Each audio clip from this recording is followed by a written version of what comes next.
안녕하세요. 저는 40대 초반의 주부입니다. 참, 남편이랑 얘들 모시고 살기도 퍽퍽하고 힘들어 죽겠는데, 우리 시어머니는 왜 이렇게 절 못 잡아먹고 안달이신지 모르겠네요. 저희 남편과 저는 형식적인 맞선을 보고 결혼했습니다. 뭐 아는 사람이 소개시켜준 것도 아니었고, 동네에 있던 중매쟁이 아줌마가 싱글에다가 나이도 4살 차이로 딱 알맞다며 맞선 자리를 주선하셨어요. 물론 그 대가는 저희 엄마한테서 돈을 받으셨고, 아마 시어머니께도 맞선을 대가로 일부 돈을 받으신 걸로 알고 있습니다. 각설하고 그렇게 돈 받고 전문적으로 일하시는 중매쟁이가 소개해준 상대니까 적어도 기본은 하지 않을까 싶었습니다. 나름 남자 만나러 간다는 생각에 제법 화장도 예쁘게 했고 앞으로도 중매가 몇 번 더 있을지 모른다며 그날에만 입을 정장옷까지 하나 새 걸로 준비해서는 입고 갔죠. 근데 남편은 생각보다 기본 이상이었어요. 맨날 또래의 청바지 입은 친구들만 보다 회사 다니고 양복 입은 사람을 보니 제가 다른 세계 사람 같다면서 어디다 눈을 맞춰야 할지 몰라 했던 그 시절의 기억이 문득 나네요. 그렇게 좋아해서 결혼을 했고 20대 때부터 오로지 이 남자 옆에서 붙어 살면서 자식도 둘을 낳고 나름 열심히 내조를 하면서 지냈습니다. 그런데 참 우리 시어머니가 별나시더라고요. 막내 아들을 저한테 뺏긴 게 못내 아쉽고 서운하셨는지 아니면 다른 집 시어머니들처럼 그냥 제가 며느리라 미우셨던지 그렇게 뭐 하나 시켜먹지 못해서 늘 안달이셨습니다. 시댁에 가면 남편이 어른들께 인사를 드리고 있으니 저도 옆에서 같이 인사를 드리고 있었을 뿐인데 거기 그러고 서 있지 말라며 저를 망신 주는 말로 불러내서는 인사도 생략하고서 부엌에서 일을 하게 하시더라고요. 제가 그냥 남편 옆에서 멀뚱멀뚱 서 있는 것 자체가 짜증이 나고 마음에 차지 않으셨던 모양이었습니다. 저야 뭐 그 어린 나이에 시집을 가서 어른이 하라면 하라는 대로 해야 했던 때였던지라 별다른 말대꾸를 해보겠다는 생각조차 하지를 못한 채 시어머니 말씀에 굽신거리기만 했죠. 아이들이 태어나고 나서도 상황은 그리 달라지지 않았습니다. 제가 딸도 맘이거든요. 딸이 둘인데 아들 하나 더 낳을 생각을 안 하고 산다며 애들이 말귀를 다 알아듣는 나이가 되어서까지 제 앞에서 아들도 못 낳는 며느리 라며 흉을 보셨고 제가 도시로 이사를 나오기 직전까지는 매일같이 저희 집에 들락날락 하시면서 볼 일도 없는데 일부러 볼 일을 만들어서는 제 옆에 와서 닥달을 하고 잔소리를 하시다가 급기야 아들 타령을 하며 아들 낳으란 소리를 1시간 넘게 하시다가 집으로 돌아가곤 하셨습니다. 오죽했으면 저희 둘째가 엄마를 부를 때 며느리라며 부르기도 했었다니까요. 옆에서 수시로 저희 집을 찾아오시는 시어머니가 늘 며느리 하면서 아들 타령을 하시는 바람에 둘째가 그 말과 말투를 그대로 배운 것이었죠. 천만 다행히도 둘째는 저한테 아들 타령을 하지는 않았지만 늘 허구한 날 제 배를 만지면서 조그만 배가 튀어나와 있으면 엄마, 여기 아들 있어? 하면서 시어머니 말투를 쏙 빼다닮은 채로 저한테 물어보곤 했고 그때마다 저는 온몸에 닭살이 돋을 정도로 소름이 돋아 죄 없는 아이를 혼내곤 했습니다. 절대로 할머니 말투로 따라하지 말고 배우려 하지도 말라며 그때 제 손으로 아이 등짝을 때리던 순간은 아직도 제 눈에서 피눈물이 나오게 하는 기억 중 하나예요. 아무튼 시어머니의 아들 타령과 더불어 집에 하도 찾아오는 듯한 그 더럽고 짜증나는 버릇은 저희 네 가족이 도시로 이사를 가게 되면서 뚝 멈추게 되었습니다.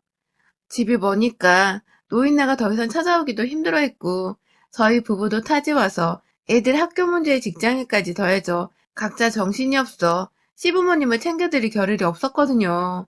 그렇게 한동안은 명절에나 가끔 찾아가서 인사를 드리는 것 말고는 절대로 시어머니를 마주칠 일이 없었고 그 바람에 참 이제서야 마음 편히 결혼 생활을 좀 해본다며 전 누구보다도 저희의 도시살이를 좋아라 했습니다.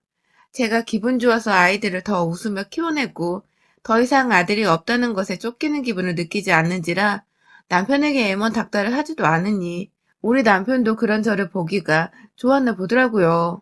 이렇게 진작 좀 웃고 살지 그랬냐며 본인 잘못으로 제가 웃음을 잃고 살았던 것 같다고 미안해하는데 그런 말 자체가 얼마나 자지러지게 스윗하던지요.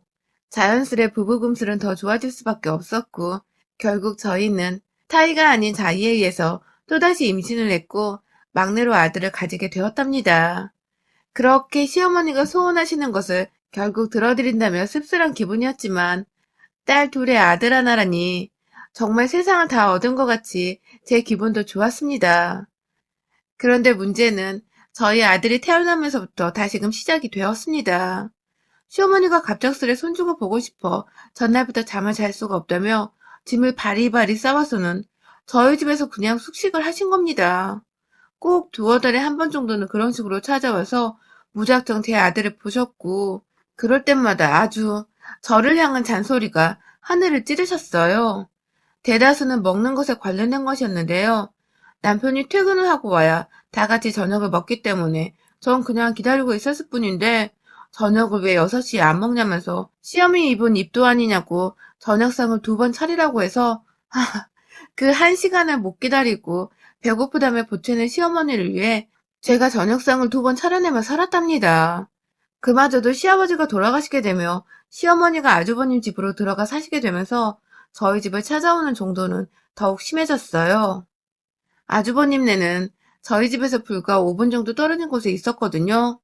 첫째 형님이 어려우신지 한 번은 잔소리 안 하시고 밥 달란 소리도 편하게 못 하시는 분께서 그 속마음을 저한테 푸시는 건지 꼭 저희 집에 와서는 밥 달란 소리를 하시며 며칠 굶은 사람 마냥 퍼주시고 계시고 이젠 아들 낳으란 잔소리를 할 필요가 없으니 다른 잔소리를 생성해내시면서 제 귀딱지가 마를 날이 없도록 하셨습니다.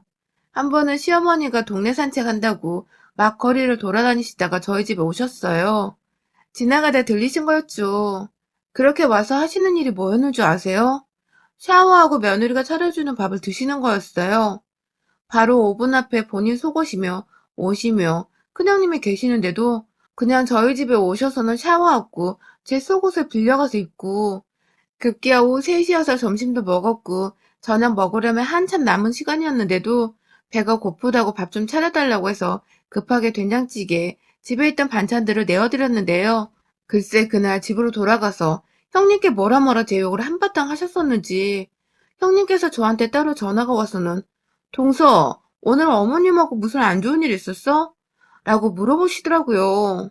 그래서 너무 황당한 나머지 별일 없이 샤워하고 밥까지 잘 드시고 가셨다니 형님께서 하시는 말씀이 글쎄 시어머님이 집에 오자마자 형님을 불러서 앉혀서는 제 유혹을 한 바가지를 하면서 제가 고기 한 점 꺼내주지 않았다고 자신을 무시한다며 아주 질색팔색 하셨다는 겁니다. 아니 집에 고기가 있어야 뭘 구워주던지 썰어주던지 하죠. 갑자기 연락도 없이 집에 들이닥쳐서는 샤워를 하고 밥까지 내달라고 하니 제 딴에는 급하게 있는 재료들로 된장찌개까지 끓여내서 밥을 차려드렸는데 고기 하나 없다는 이유로 뒷담화라니 그것도 제 앞에서 혼내키시는 게 아니라 형님한테 가서 쫄래. 아 정말 기분 더럽고 치사해 죽겠더라고요. 제 앞에서는 분명 고맙다고 잘 먹겠다고 하셨던 양반인데 이거 참 애 셋 낳고 결혼까지 한 마당에 시어머니한테서 학교 다닐 적에도 당해본 적 없는 이간질을 당해보니 형님이 제 편을 들어주시며 역정을 내주셔서 감사하긴 했지만 시어머니를 생각하면 계속해서 열불이 나고 좀 섭섭했습니다. 하지만 그 후로도 시어머니는 줄곧 저희 집을 무슨 노인정 들리는 것 마냥 소리 소문 없이 집 앞에 와서 노크를 하며 오셨고 그렇게 오셔서는 별 할 일도 없는데 TV를 줄곧 보시거나 냉장고를 열어 살림살이 검사를 한다든지 그리고 그 후엔 꼭 자기 배가 고프다며 밥을 차려내보라고 말씀을 하셨어요. 제가 무슨 요리 경연대회 나가는 것도 아닌데 저는 꼭 시어머니 밥을 언제나 어떻게 해줘야 할지 모른다는 강박에 자연스레 냉장고를 꽉꽉 채워두며 살게 될 수밖에 없었고 형님께 전화를 들은 이후로는 늘 빼먹지 않고 고기를 종류별로 꺼내다 구워드리거나 조리를 해드렸어요. 시어머니가 이 동네로 이사를 온 지가 벌써 7년째인데 저는 7년 내내 무슨 국밥집 사장 혹은 주막의 주모가 되어버린 마냥 오다 가다 들리시는 시어머니께 밥을 해드려야 했습니다. 그것도 아침 시간도 아니고 점심 시간도 아니고 저녁 시간도 아닐 때마다 찾아와 밥 타령을 하니 제가 늘 식사를 한 끼 더 차려서는 드려야 했어요. 그런데도 시어머니는 늘 고맙단 말 한 번 없이 매번 반찬 투정을 하면서 형님께 고자질을 하셨고요. 제가 처음에 한 번 된 후부터 고기를 꾸준히 내어놓고 있다고 했잖아요. 그런데 이번에는 제가 냉동실에 얼려놓은 고기를 자기한테 줬다면서 그걸 형님 앞에 가서 막 또 고자질을 했나 보더라고요. 어디서 안 먹고 남겨놓은 안 좋은 부위를 시어머니한테 주고 쓰레기 버리듯 해치우려 했다고 말입니다. 또 한 번은 저희 친정어머니가 김치를 보내주셔서 그걸로 진득하게 김치찜을 끓여서 드린 적이 있었어요. 당연히 고기를 원하시니까 돼지고기를 넣은 찜으로 만들어서 말이죠. 그런데 그걸 그렇게 맛나게 침까지 흘려가며 잡숴놓고는 집으로 돌아가셔서 형님하고 아주버님 계신 앞에서 지 엄마 김치 해줬다는 티를 팍팍 내는 바람에 내년엔 나도 이 나이에 며느리를 위해서 허리 부셔져라 김치 담궈야겠다 하며 거의 울기 직전으로 혼자 속상해하다며 한숨을 푹 내쉬었다는 겁니다. 아니 그렇게 맛있다고 밥 한 공기까지 더 리필을 하신 양반이 갑자기 김장 타령을 해대며 제가 자신에게 눈치를 줬다고 거짓말이나 하고 있고 말이야. 그 바람에 아주버님은 저를 오해해서 출근길에 제게 따로 전화까지 하셨어요. 엄마가 재수 씨한테 매번 눈치만 보고 오시는 것 같은데 그럴 거면 우리 엄마 부르지 말라고 저한테 따끔하게 한마디 하고 끊으시더라고요. 전 단 한 번도 시어머니를 초대한 적도 없었고 오히려 제가 밥 해드린다고 매번 눈치를 보면 봤지 시어머니는 단 한 번도 저의 눈치를 보신 적도 없으시고 오히려 제 집처럼 돌아다니며 밥만 잘 먹었는데 저는 이 소리를 끝까지 아주버님께 해보지 못한 채 어먼 저희 남편한테 울고 불며 시어머니 이상하다고 거하게 화를 냈고요. 그 바람에 애먼 남편은 미안하다고 저한테 사과를 하며 달래주어야 했습니다. 그러다가 코로나가 이 지역에 제대로 터지게 되면서 시어머니는 거의 형님네 집에서 꼼짝달싹도 못한 채로 지내셨어요. 거의 몇 달을 시어머니는 저희 집에 오지도 않으셨고 대신 전화로 여러 번 근황을 물어오긴 하셨으나 어머님 밥을 한 끼 더 차리지 않아도 되는 게 어찌나 마음 편하고 또 반갑던지요. 오면 또 언제 어디서 혼자 감정이 상하셔서는 형님네로 돌아가 제 뒷담화를 까실지 모르는 분이셔서 제가 늘 사소한 언행 하나에도 눈치를 보고 음식 하나에도 웬만하면 친정 얘기는 일절 밖에 꺼내지 않은 채 지냈었는데 이제는 시어머니 없이 그 시간에 낮잠도 잘 수 있는 짬이 생겨버렸죠. 그런데요, 그렇게 잘 지내고 있었고 더 이상 시어머니로부터의 모함으로부터 멀리 떨어져 살던 어느 날 시어머니가 또다시 저희 집에 찾아오셨어요. 하필 여기저기 지금 대형 확진자들이 터져나오고 있던 와중에 말입니다. 어머님 하시는 말씀이 지금 형님이 잠깐 친정에 갔다면서 집에 혼자만 있어서 심심해서 왔다가 막 조아라 집에 들어오시는데 아휴 그게 또 그렇게 보니 외로운 노인네 같아 마음이 안쓰럽기도 하고 막 복잡하더라고요. 오랜만에 집으로 오신 시어머니께 마침 집에 있던 소고기를 구워드렸어요.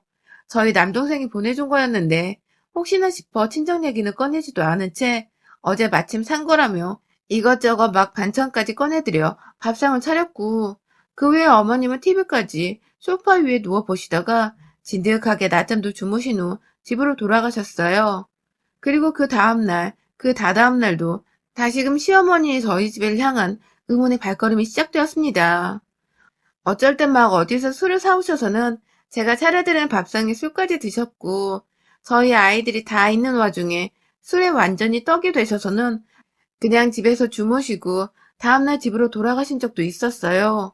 부쩍 요즘은 술맛이 땡긴다며 자꾸만 술을 사오더니 급기야 어느 순간부터는 저한테 미리 술을 사놓지 않았다며 시어머니 알기를 우습게 한다고 술타령까지 하셨었답니다.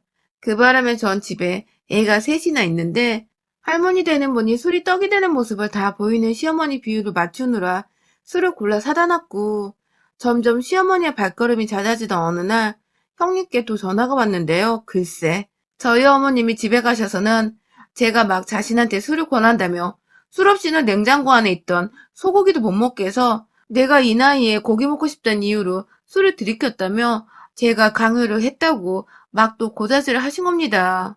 그 바람에 아주버님은 옆에서 화가 잔뜩 나서 저한테 화를 내려는 걸 중간에서 형님의 자초지종을 들어보자고 저한테 먼저 따로 전화를 하신 거였어요.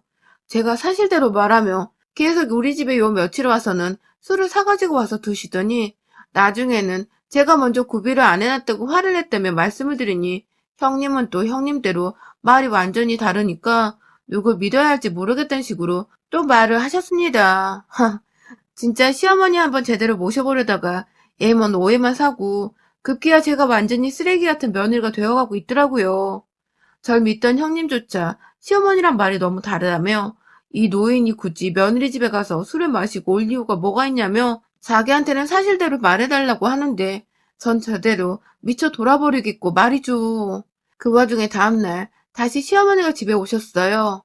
근데 역시나 이번에도 집에 들어오시자마자 술 타령을 하시더라고요.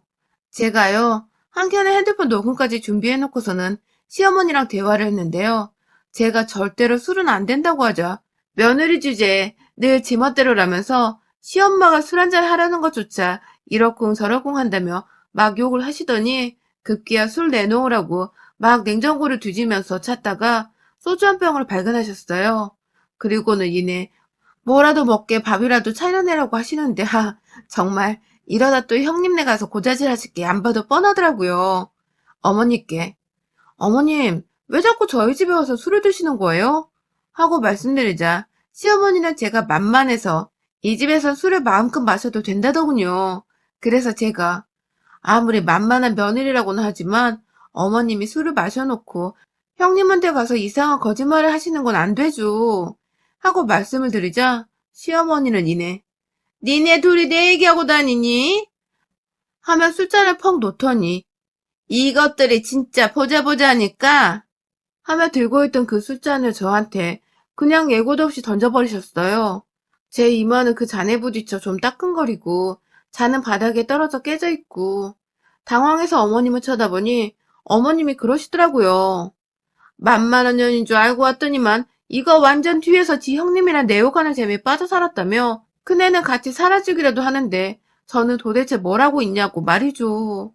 아무것도 안 하고 얘만 새 키워 사는 주제에 자기가 두 눈 뜨고 살아있는 동안 팔자 늘어지는 꼴을 절대 안 보고 살 거라며 저한테 제가 아무것도 고생하는 거 없이 사는 꼴이 보기 싫어서 자꾸만 저희 집에 오고 밥 해달라 하고 술 달라 하고 낮잠 자고 잔소리 해대시면서 야금야금 제 속을 갉아먹으셨던 겁니다. 아주 의도적으로 말이죠. 며느리가 그냥 집에 있는 그 자체만으로도 짜증이 나고 성에 안 차셨던 것이었죠.